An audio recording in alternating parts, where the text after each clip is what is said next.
Okay, so on page 6 of your workbook, we're going to go over how to make things feel as if you're able to create distance, okay?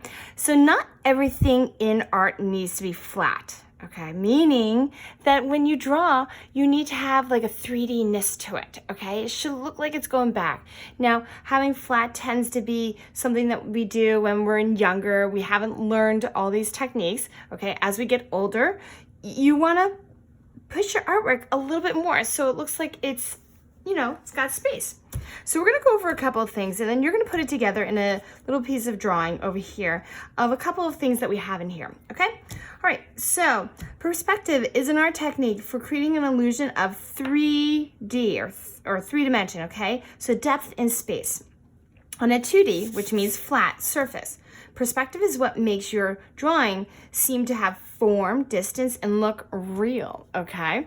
All right, so the first thing we're gonna go over is we're gonna go overlapping. Now this is a very basic, easy one, okay?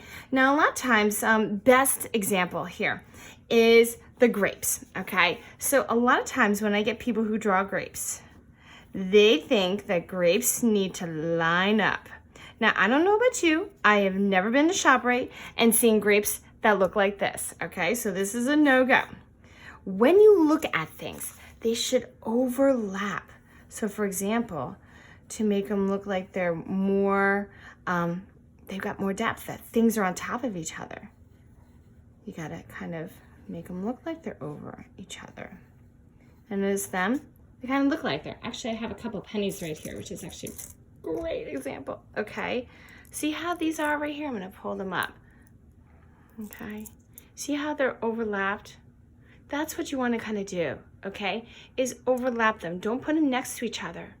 You want them to be, overlapped.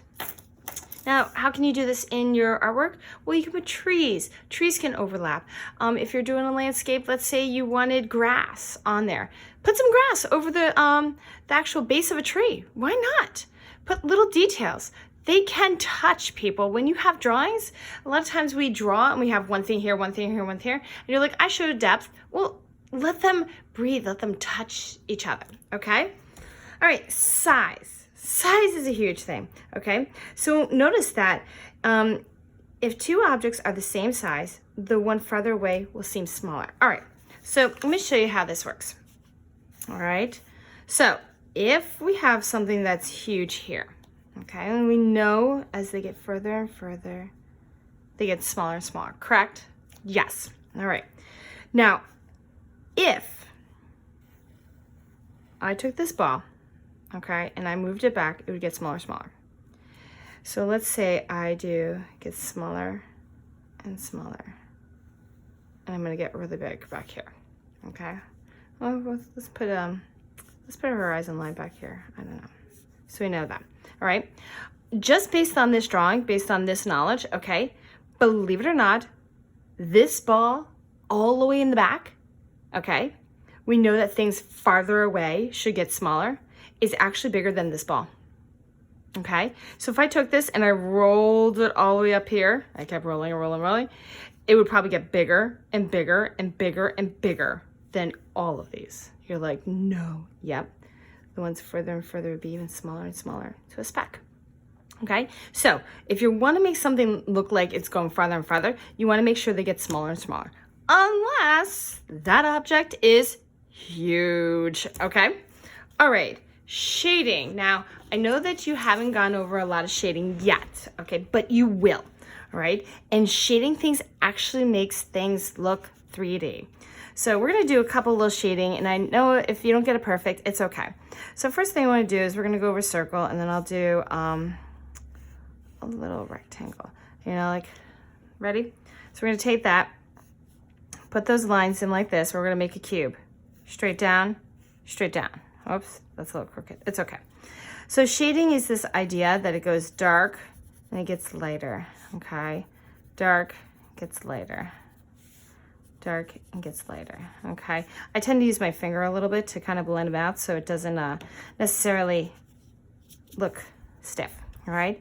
So just shading makes things look 3D, okay? I'm gonna do the same thing here. I'm gonna have dark on this side, light on this side, a little bit lighter, and really, really, really light on this side, okay? Shading does a world of wonders, okay? It makes it look things go back and comes forward, okay?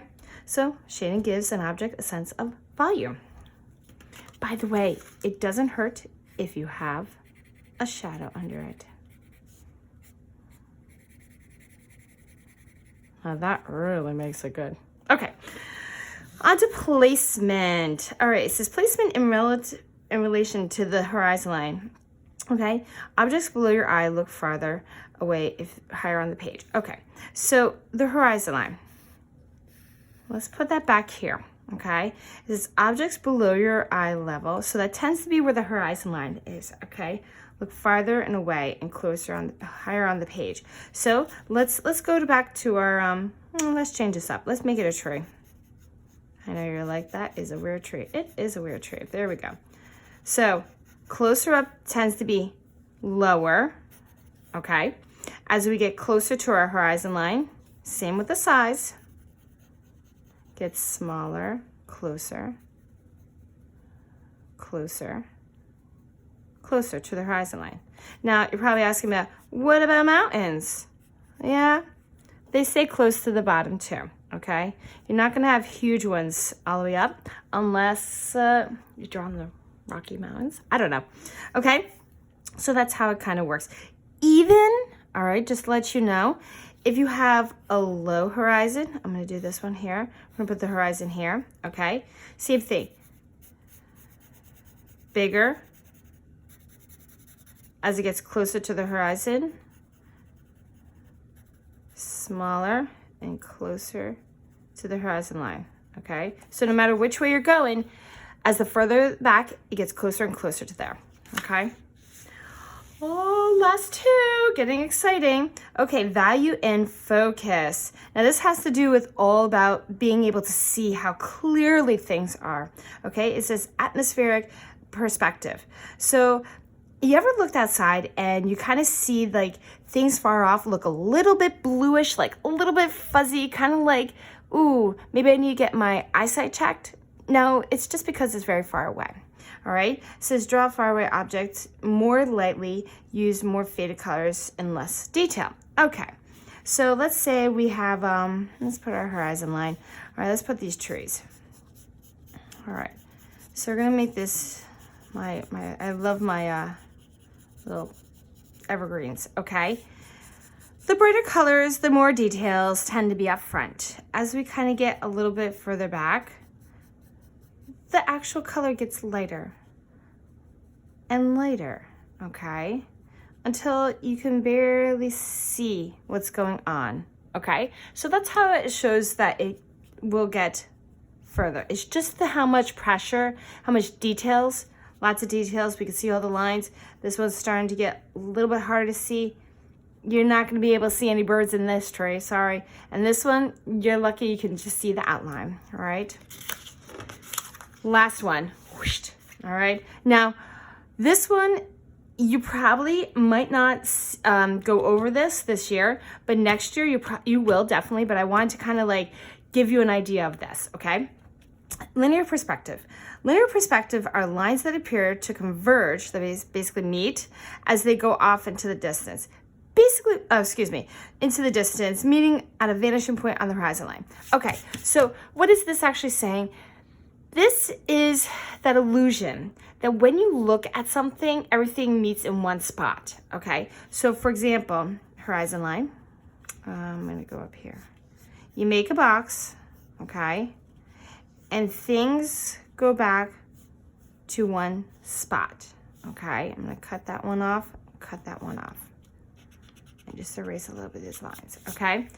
Don't worry if this doesn't make sense to you. Just know that it's called linear perspective, okay? It's the idea that things look like they're going to one point, okay? All right. Now that we've gone over a couple of different things, what I want you to do is in this box, I want you to create a picture, okay? Where I want you to put 4, I know, 1, 2, 3, 4, 5, 6, it's a lot.